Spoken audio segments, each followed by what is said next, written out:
Hi, welcome back to Decades of Dominance. Each week, I would like to give you a quarterback, running back, wide receiver, and tight end that I think you should add, that I think you should start, and that I think you should sit. So, quarterback for week one, the guy outside of the top 24 that I think you might want to add is Teddy Bridgewater. Unfortunately, my beloved Raiders defense makes every quarterback look like a superstar, and I think Bridgewater under Matt Rule is going to be better than your average backup quarterback in fantasy throughout the season, and it's going to be harder to get him after he has a big week one. My start out of the side of the top 12 quarterbacks is Ben Roethlisberger. I just think that he's going to come in and be close to the Ben of old. My sit at quarterback inside the top 12 is Carson Wentz. He's having health problems. His offensive line is having health problems.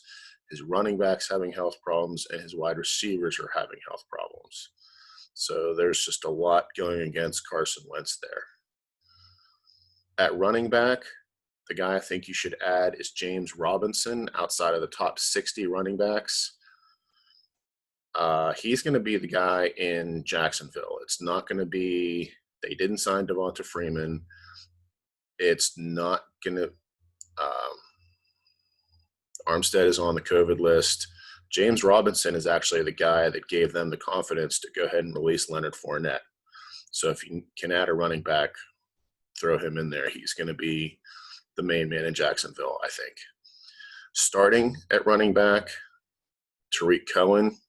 Again, this is a guy outside of the top 24 that you should probably start this week with David Montgomery's health and with Cohen's receptions providing that nice high floor. He's someone that can definitely get you by this week.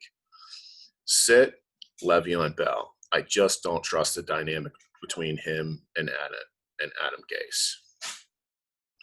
At wide receiver, outside of the top 60, a guy that I think you might want to add is Laviska Shenault. He's just as talented as those rookie wide receivers that went in round one, maybe even more so than some. And he's going to win the number 2 job in Jacksonville quite quickly, and they're going to be throwing a lot. A wide receiver outside of the top 36 that you want to start this week is Deshaun Jackson. I know this kind of goes against my Carson Wentz sit advice earlier, but Deshaun Jackson is the only healthy, decent wide receiver in Philadelphia. Does have a very good offense, and they're playing against the Redskins in week one. The sit at wide receiver for this week is T.Y. Hilton.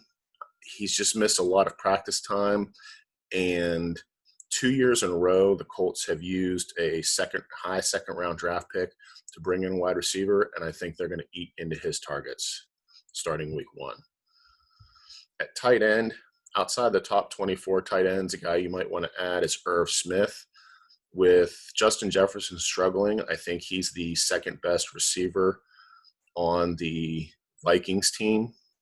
So you want to add him before other people realize it. A tight end outside of the top 12 that you might want to start is Chris Herndon. Chris Herndon could very easily be the best receiver on the Jets. He showed a lot of talent and a lot of promise as a rookie. If he's not rostered, definitely add him. And again, you might want to start him this week depending upon what your options are.